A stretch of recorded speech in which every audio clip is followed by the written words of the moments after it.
Mets Musings is an unofficial, independent podcast covering New York's National League baseball team. Unofficial, not affiliated in any way with covering Major League Baseball or the New York Mets. Not affiliated in any way with Major League Baseball and Barbecue, the New York Mets. And the one place to go for New York Mets news, past week game reviews, upcoming series previews, interviews, analysis, opinions, and what's going down on the farm. Upcoming series previews, music, with Gary's opinion, and what's going down on the farm. And let's go Mets. Mets Musings with Gary, stay optimistic, and let's go Mets. Mets Musings with Gary. Now it's time for some New York Mets baseball talk. Here's Gary Mack bringing you the latest news and analysis from Mets Nation and the world of baseball on another edition of Mets Musings. And the world of baseball on another edition of Mets Musings.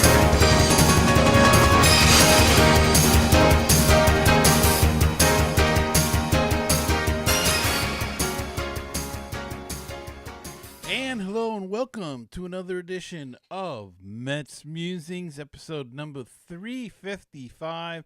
Hope everybody had a terrific week out there. Still a little cold here in the Northeast, but the camps are open.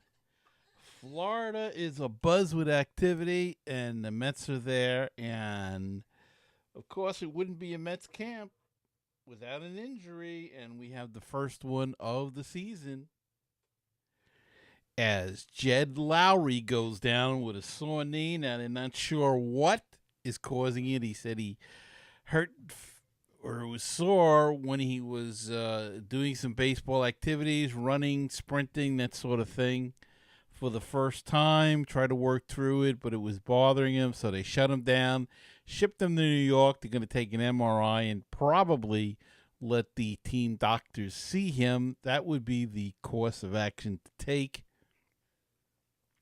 And please don't rush him back. Let's learn from Bruce. Jay Bruce's injury last spring in camp, and Cespedes. Let us take our time. Let this guy recuperate. We have enough depth to back him up. With Frazier, with McNeil. Solid with Hechavarria. I think that's how you say it. Who they just signed, Adeiny Hechavarria. These guys are good major leaguers, and we're not reaching down and bringing up again the Josh Sattons and the Eric Campbell, and nothing against them, but you know what I mean. This is a different quality of player. So let's not rush through this, and let's let him get healthy and get ready for opening day and the rest of the season. See, what else? Jacob deGrom, his agent, is in camp. Supposedly they'll probably be talking about an extension. It looks like it could be iffy to get it done by the deadline of opening day. deGrom is hinting at a possible shutdown if he doesn't sign. Please don't do that, Jason. Don't do that, Jacob. Don't do that at all. Don't get the fans against you by threatening the shutdown. Just go out and play. The money will be there. You're getting $17 million this year. Highest arbitration signing settlement ever. And then before they even got to arbitration, don't go threatening a shutdown. Like, don't pull a Matt Harvey and do that. It's not becoming. The fans don't like it. And if you're in a pennant race, you can't even talk about that stuff. And that's the kind of stuff that can come back and bite you in the you-know-where. So, just let it roll. Let's see. Maybe they'll get it done. I know you weren't happy with their non-offer or whatever it was, but you know what? Brody was your agent. He's feeling out too. He's trying to learn to see what kind of money you're talking about, what kind of money they can, spend, how many years. I say give him 5 years, $150 million. If he wants longer term, then, I don't know. 5 years is good, though. He'll be, at the end of a contract like that, he'll be 6? If he's still pitching well, he can go out and get another contract, another 4-year or 3-year contract somewhere at big buck. So let's get to that point first before we start threatening all kinds of stuff. All right, Peter Alonso is in camp, and he has changed his name. Yeah, no longer will he be Peter Alonso. He will be Pete Alonso. Hey, look, Melvin Upton changed his name back to B.J. Upton. Is Mike Giancarlo Stanton going to change back to Mike Stanton? Who knows? Seems to be a trend this year in baseball. And A-Rod was in camp doing a thing for ESPN. He did a interview with Brody Van Wagenen. Caused quite a stir when A-Rod showed up at the Mets camp, but there he was in all his finery, and he's taking this seriously. He's doing a good job with ESPN, and maybe he's found his calling, but he still attracts a big audience no matter where he goes. Little, controversial as he may be, people love him and hate him, and if you see him, you'll love him. He signs your autograph, you want it, and you could hate him 5 minutes before, but you love him if he signs for you. And finally, Manny Machado signed with the Padres. Thank goodness we got him out of our division. He's not in our division. He's out west. We will only see him once or twice. We don't really care. That's good. That's good news. Harper's still out there. We don't know where he's going to end up. He could still end up with the Phillies or the Nationals or the Braves. Phillies, I don't know. Some stuff coming out of the series. They want him. They were after him seriously, but the GM said that he was scared off by the $300 million contract Machado got, saying that that contract will exceed our valuation of Harper. And Harper's turned down a $300 million offer apparently from a couple of teams, including the Nationals, earlier this year. So if he's shutting down on $300 million, he wants more than that. The Phillies could be out of it. The Nats could be out of it, though they're still talking like they got a shot. Maybe they feel that they could get him back on a 1-year deal. I don't know. But we've got one guy out of our division. Giants are speculated to have a serious shot to sign Harper, and I hope they get him. They get him. Get both of them. Ship them both out to the West Coast. Get them out of our division. So we went from a possibility of the Phillies getting both of them to neither one of them being in our division. So that'll be good news for Met fans. That's the best scenario we could possibly have, is that they both ship themselves out to the West Coast and sign with teams out there. All right, got a terrific interview for you tonight, so I hope you will stay and listen for that, and I'll be back with that right after this message. This is Skip Lockwood, and you're listening to MetsMusings. Hey, baseball fans and book fans as well. This is Frank Nappi, author of the Legend of Mickey Tussler series, inviting all of you to learn more about my protagonist, Mickey Tussler, an incredible pitching prodigy who has autism. Follow Mickey's journey as he captures the hearts of fans everywhere with his blazing fastball and indomitable spirit.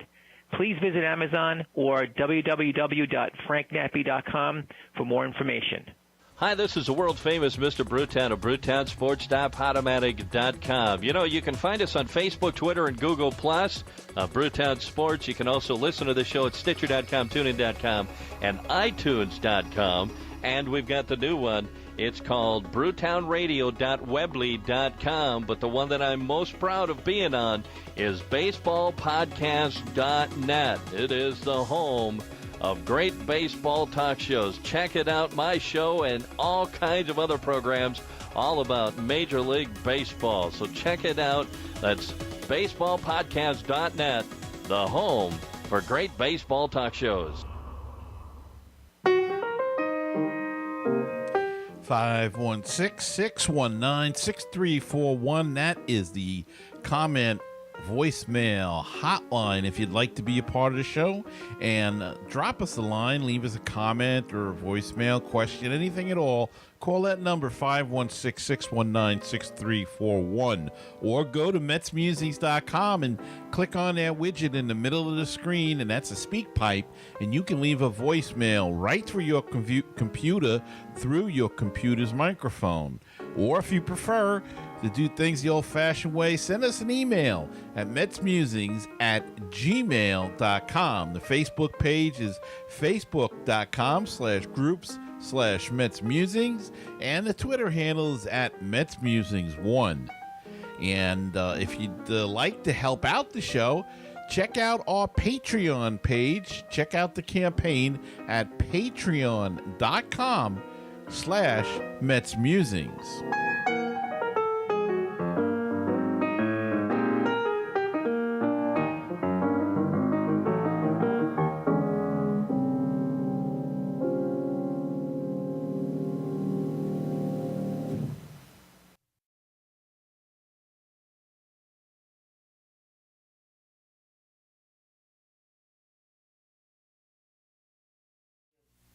Okay. Hello? Hey, Gary? Yes, hi, Matt. Hi. Now, can you see me? No. No. Okay. Why isn't it let me do this? Okay, I can totally see you. Okay.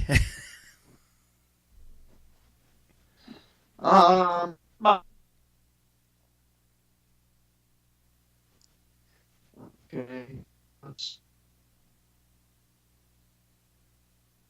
There's a little camera thing.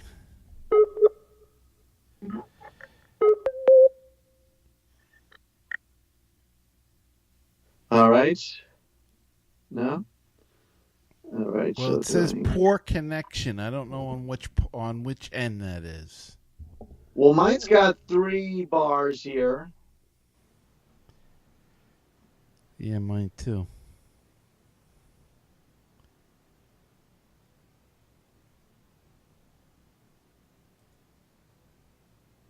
Well, we can do audio if you like.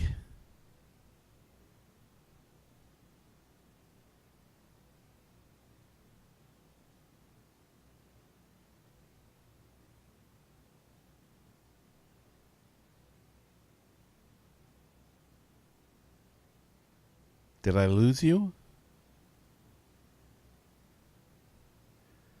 Apparently, I lost you.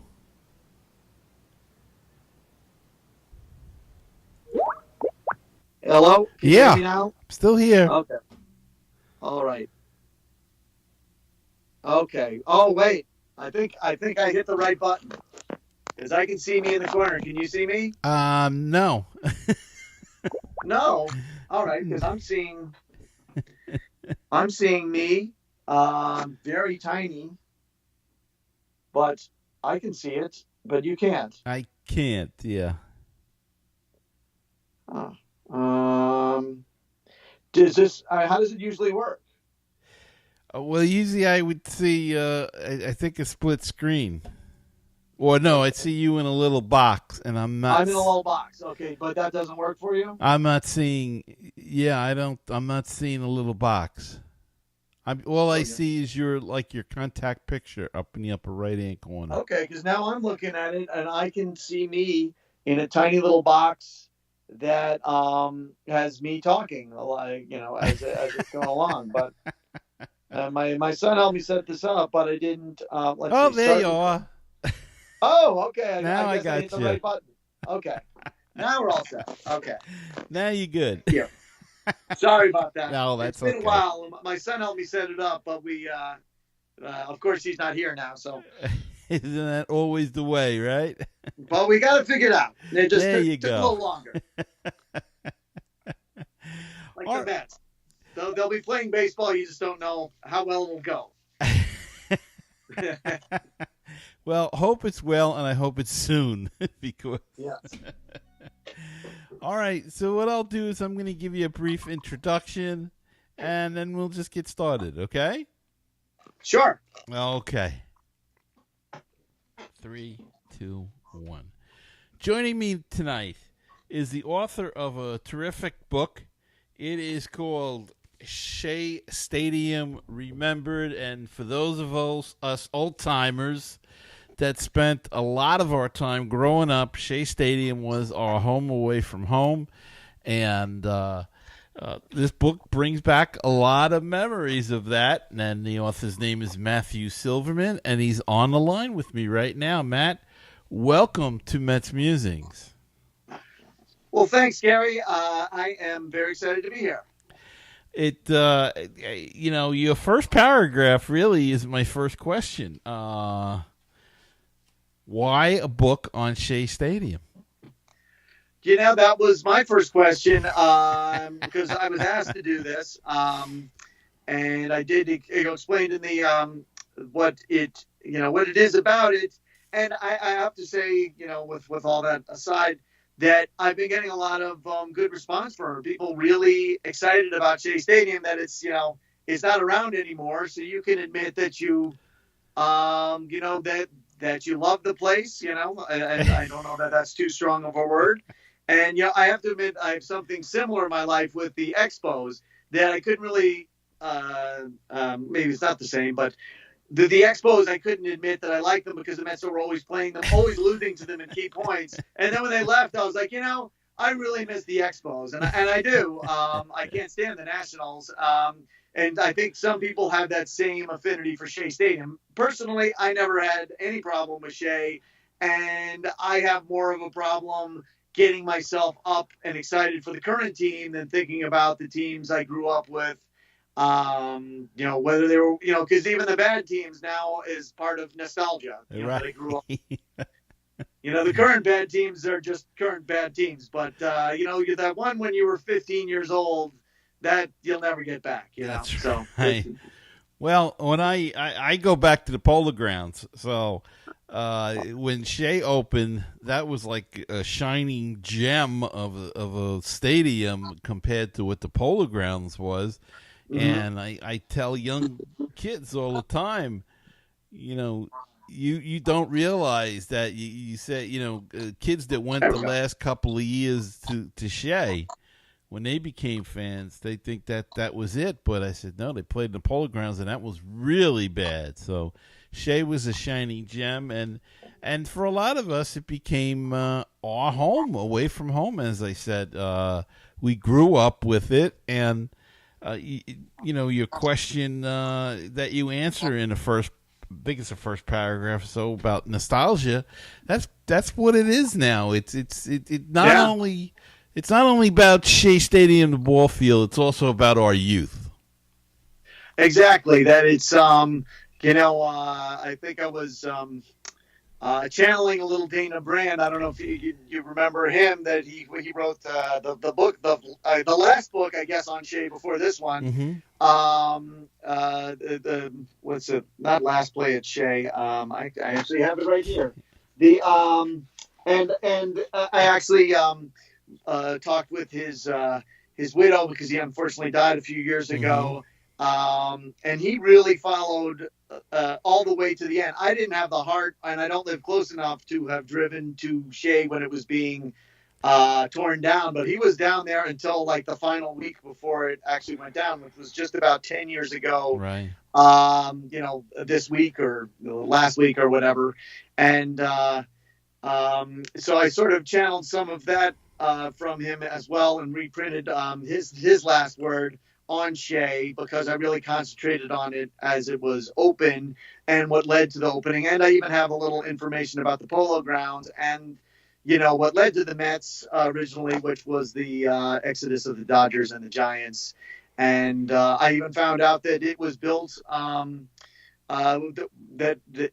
the spot there was created during the last ice age. And all the silt in the marsh and everything from it receding and melting and everything was a direct result of that. And then they proceeded to fill it in with as much garbage and dust and ashes that they could get from New York. We were going to make it a deep port, which I also didn't know.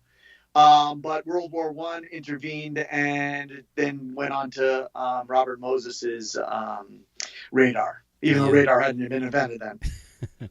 And Moses was a little crazy, though, getting to think that the Dodgers would move out of Brooklyn, where they were iconic, and come to Flushing was just a crazy idea to begin with. He probably would have been better off trying to get the Giants initially to move out there, but why he chose the Dodgers and not the Giants, I don't know. But the Giants would have been a much better call, although I think they were really on their own mission to find a new place at the time, and they were focusing in on Minneapolis, and they which ended up a couple of years later the Senators moved there, right? And they sort of the Giants of this whole deal, they were like when you do musical chairs and someone's left standing there all alone. The Giants, they ended up having a stadium in their own recent success, but it was not easy going for them because the Mets, New York just wanted a new team. LA wanted a team. San Francisco was, happy to get a team, but the Giants definitely did not get the best location there. I mean, San Francisco is a great city and a great place and should have a major league team. And has a team in every sport, but the Candlestick Point was not the location you would want. No, and it makes Shea look like the shining stadium on the hill by comparison. And of course, the story is that Stoneham, who was a heavy drinker, they took him out to lunch, got him a little liquored up, and took him out to the Candlestick Point at the perfect time of the day out there. And never realizing that playing a night game, you're going to freeze, your butt off out there. But so be it. The Dodgers got the sweetheart deal of the sweetheart deals out in L.A. Yes, they did. But if it wasn't for those two teams, we'd probably be talking about the Giants or the Dodgers right now. It's always a weird thought when I think about that. Yeah. So good for Moses and O'Malley and Stoneham, So, what was the? Well, I take those 3 world championships they've had since 2010. Yeah. What was really the, what was the genesis of the idea? We know why you wrote the book now, but why did you? What's the words I'm looking for here? How did the book come about? In another way, I mean, you've written several books on the Mets. Was it time to write another book? You were looking for a subject matter, or did actually, it's a good question because I have to admit sometimes that has come up, but and that's been some of the impetus behind doing a book. But this one, the idea was sort of brought to me. I was working at something, at another job, and I was, really trying to get up to speed there, and it wasn't really on my radar. And they came to me with that, and I was like, I was, I hadn't thought of it. I hadn't thought that people would, needed a book on Shea, but I can say that I was certainly wrong with that, and I was. Really pleased that there are a lot of people who write books about the Mets and about sports in general, and that they asked me, made me, really happy and sort of throw everything I had into this project, which we got together in, I think, less than a year, but from like August, the beginning of September, maybe of 2017, and then I finished the book in like May of 2018. And it certainly is a different book in that, as you said, there's been a lot of Mets books come out, but it's all different teams or particular players or whatnot. This was about the stadium is really quite different. And we as Met fans, I think sometimes we forget the history of Shea and what else occurred there. You know, we think we see the pictures of the Mets playing there, and we've gone there certainly as Met games. But you sometimes in the fog of history, you forget the fact that the Jets played there for a number of years, and that there was all these other events, and you do touch on a lot of these events in your book. Yes, it's like it didn't really have that many concerts, but it's seen as like, especially for a lot of the British groups, which were some of the bigger groups, to them it was, because the Beatles played here and they only played a certain number of concerts, and this was, the biggest Beatles concert was at Shea. It sort of became a mecca, and John Lennon even said that he saw the top of the mountain at Shea Stadium. Which I think there's a lot of ball players that never even thought that, but it was a great place for concerts. Every one of them had a pretty good crowd. I wouldn't say they all sold out, but they had a lot of different ones. At one point I think they went about 10 years at one point without having any concerts. Yeah. Why, I'm not sure, anything, it's like, why didn't they have an all-star game forever? No one's ever given a clear answer on that either. But that's, to a lot of people that, I'm sure there's plenty of people that the only times they ever went to Shea Stadium was to see a concert. But there was plenty of other events there. And the Jets, I learned an awful lot about them. And I thought I knew a lot about them to begin with. But they were made by Shea Stadium. The AFL was really helped by Shea Stadium, right, because they didn't, when New York had a team, obviously before then, the New York Titans. And then Sonny Werblin bought the team, changed the team colors, changed it to the Jets, and I think they played the last season at the Polo Grounds, named the Jets, because they were getting ready to move in. Although I may have to check that, but I do know that in one game they drew more people than they had the whole previous season at the Polo Grounds. And from there on, they were, for the rest of the AFL's tenure, they were the top drawing team. And so in some cases, 2 or 3 times more than some of the bottom rung teams.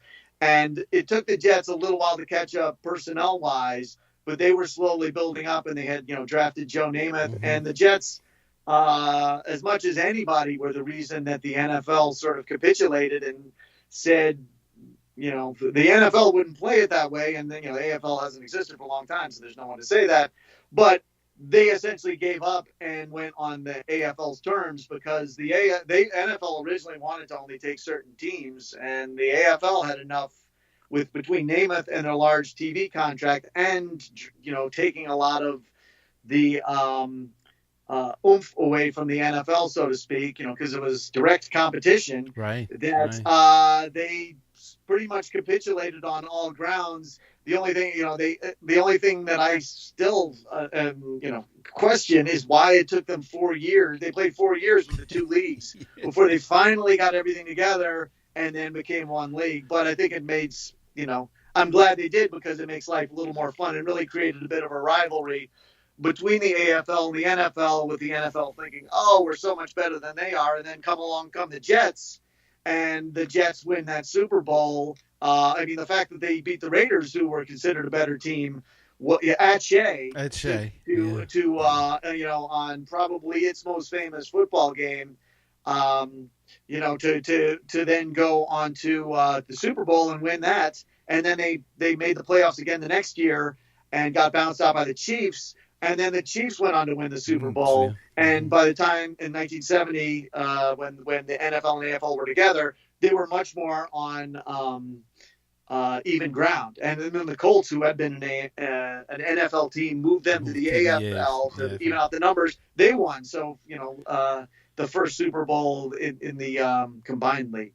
And I think people would have said that was the most boring Super Bowl until this past week. So, so there's still things that we can, still records to be broken.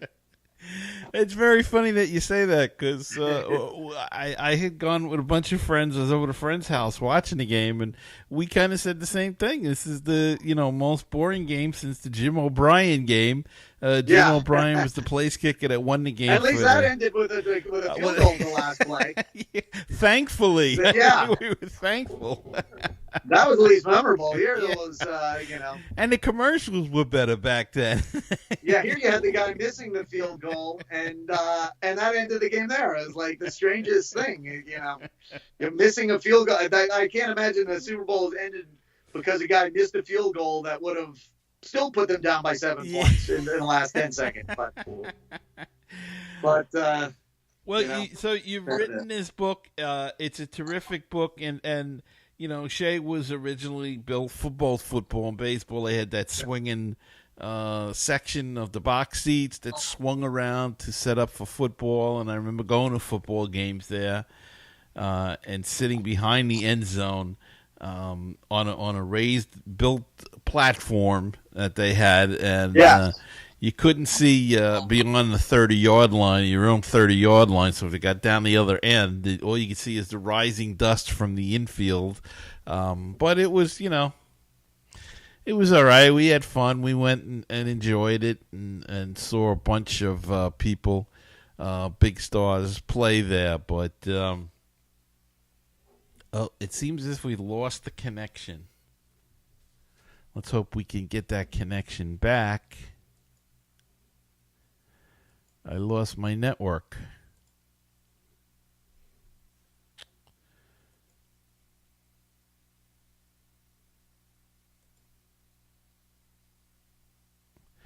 Can you restart the internet? Can you restart the internet? Can you? I lost my internet connection. Oh, we're back? We are back. Oh, okay, we're back. I can edit that out. All right. Now I don't know where I was. Well, you were talking about the Jets and that the view lines were as poor for football as they were for baseball. Yes, despite the rotating. The rotating stands, but you had fun anyway. But I thought it was an interesting point that you made also in the book about how the Mets actually played more games there than the Dodgers played at Ebbets Field, and yet we have this iconic idea of Ebbets Field, and yet Shea is still working on getting to that iconic status. Because that is an interesting idea because it hasn't gotten there. Maybe this book helps. Maybe it's just it also the team moved. So there's a lot of that goes into it. And then suddenly, it becomes this wonderful place. Whereas, maybe the reality of it is a little different. It's hard to tell now. And maybe one day people will talk about Shea, because now Ebbets Field's last game was 60 years ago or so. 50 years from now, maybe people will be like, when the Mets are on their third stadium with a corporate name, maybe even playing in a dome because the air's so bad that everybody's like, remember when they had Shea, and we'll see. Hopefully they'll still be playing baseball 50 years from now. Who knows? Yeah. Well, by then we might be saying, how do you remember Citi Field? I hope I'm around in 50 years. Yeah. So. Yes. That's the first part. So what are your any personal memories of Shea Stadium? When you think about it, Shea, now, personally, do you wax nostalgic? Do you go, good old Shea? Or is it, boy, I'm glad they tore that place down? I mean, I was always kind of nostalgic. I have the chairs downstairs. If the reception wasn't so bad down there, we would be doing this, from the basement. But I was always a Shea guy. I used to go there all the time. I grew up about 20 minutes away, and went there a lot. Had access to seats that were easy to get in the 80s. and then suddenly the seats got really hot, and so I went to a lot of games. So those teams I'm always close with, although I always, I grew up also watching all those highlight films they had, which I always loved those things. So I've always been really into, the teams that were just sort of beyond my reach as well. So, so I do tend to wax nostalgic, but I was there for a lot of big moments: the Lenny Dykstra home run, the Grand Slam single, the Todd Pratt's home run. Bobby, I was there for the Benny Agbayani's extra inning home run, and then I was there the next day when Bobby Jones. I would consider it one game. I don't consider it two separate games, right? Because they were one right on top of the other, right? And and it was a great place to see a game. I would almost say it was a great place to be at a game because the good seats, the seats I had in the '80s were right behind home plate in the mezzanine, which were cheap seats. They were like $5 a game even in '86 because it was in the mezzanine. But those were great seats. But there was about 30,000 seats that weren't so great. Hey, what row were you in? I was in the first row actually. But what section? Above the announcers. And like I said, my dad went into a game that the Mets were terrible. We always got the seats there. And then one day we went and it was jacket night and the place was packed and we had to sit in the upper deck. And he's like, we're getting seats next year. And he actually did. And, it was a business expense and it was a drag on the business. But then the Mets got hot. And then suddenly it was a great thing, and clients always were wanting to go and everything. Tickets. And then that lasted until about the '90s, and then I was on my own and had another friend who had tickets that I kind of went in with him and sat, and while doing all that, sat in pretty much every spot at Shea. For one of the books I did, 100 Things Mets Fans Should Know and Do Before They Die. If you have the original version of that. It has how to get around the best seats in the different sections, which we didn't. I reprinted it. It was reprinted a couple of times, but I got rid of those sections because Shea didn't exist anymore. So right. I knew my way around there. And actually, there's a section in the book that sort of is an amalgam of all that, where there's someone gets taken on a tour of Shea, like in the late '80s. And all the different spots that you would want to go, for stuff that I wasn't really able to work into it as a chapter because I did a lot of different chapters and I did a lot on the team and how the team played when they were there because, at the end of the day, people remember the teams more than they remember the stadium, I think, for the most part. It's funny that you mention that because I had the Saturday ticket plan in the mezzanine. I was in row A, after the walkway behind home plate. I think it was section 1 or section. I think, yeah, it was. I'm trying. It was just ours was just off home plate, but pretty much right above the booth. Mm-hmm. And one time we had a couple of really close calls with foul balls, but the foul balls would be kind of vicious. And I dropped one the first time we sat there and was booed by all the Mets were down 10-0 to the Pirates in like 1981 or something. And I got booed. I'd been playing. So long ago, I was playing baseball all day, and I'd just come from baseball practice. But my mitt's sitting in my locker at school, and drop the ball and get booed. And we that was one of the games we did not stay till the end for. And then I had one in Gooden was pitching against the Cubs. The place was rollicking, and Grance hit a foul ball. I was talking to my friend, and I caught just out of the corner of my eye this bullet coming at me, and I turned my head just enough to see it. I didn't really see it. I felt it hit me right in the shoulder and bounced up about 10 rows behind me and landed in someone's lap. Well, it wasn't my lap. I've only got a Friday night game. So. Oh, okay.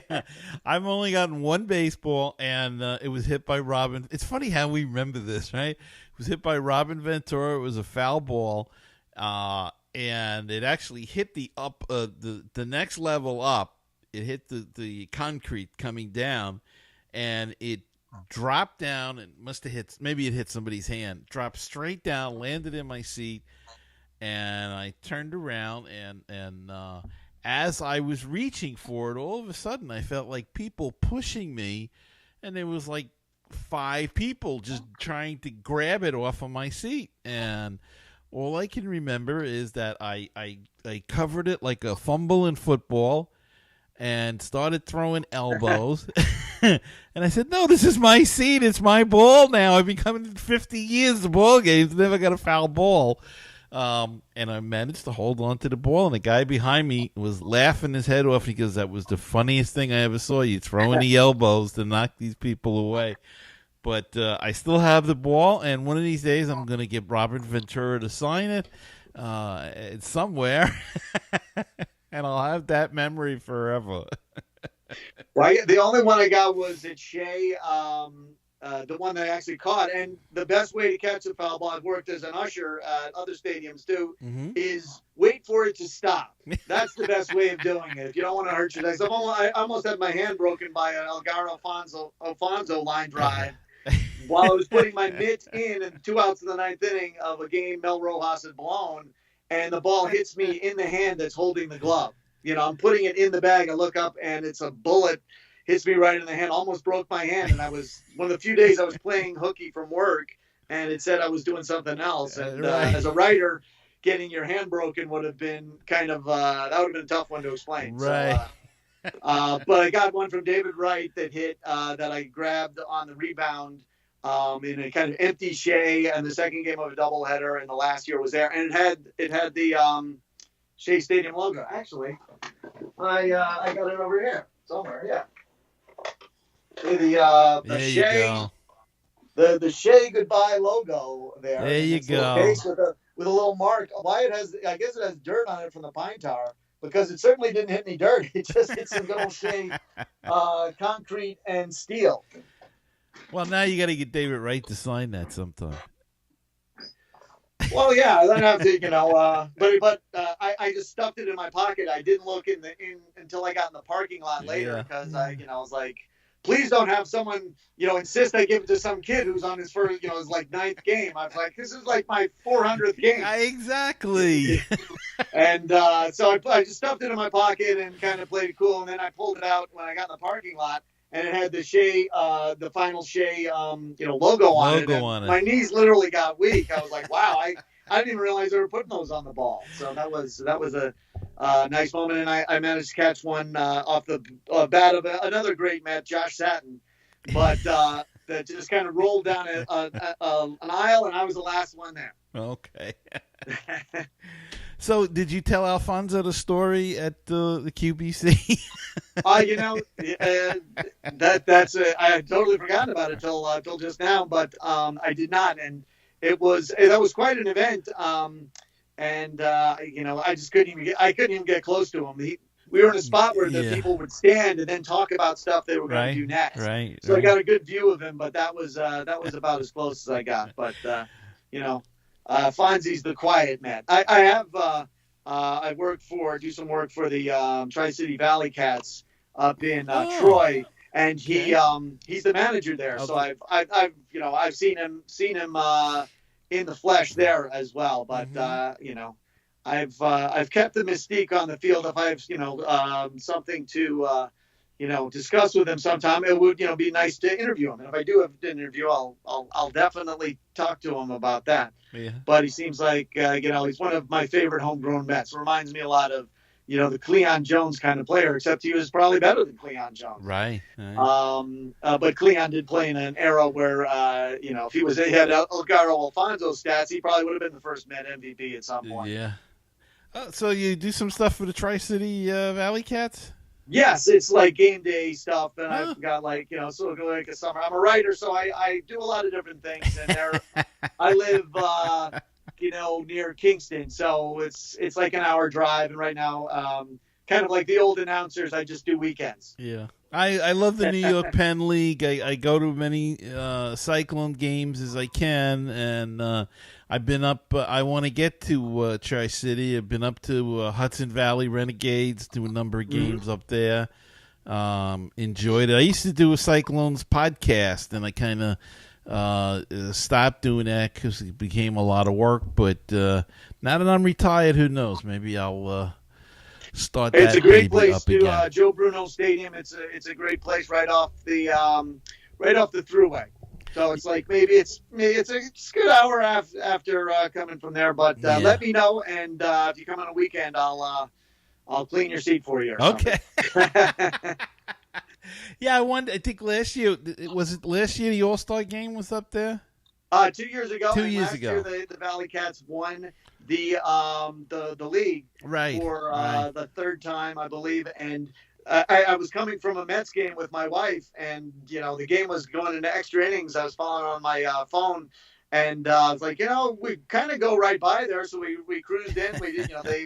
I had been to one of their other games because the playoffs for the ironically the minor league playoffs are very they'll let you, they're just happy people are there. Yeah. After the kids are back to school and everything, it was raining, so we just walked in and we caught the last two innings, and they were like, where they scored a run, and then they had the bases loaded with one out and had to get through a tough finish, but they got it, and I'm part of a world. There you go. The world champion with the people were like, if I tried to claim the Astros as my team, someone was like, come on.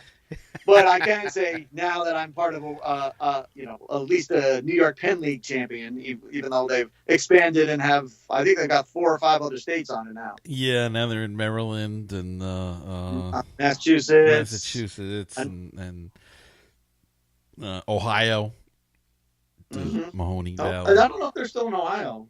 They're just the Mahoning Valley Scrappers are still there. Oh, okay. Yeah, they must not come in very much.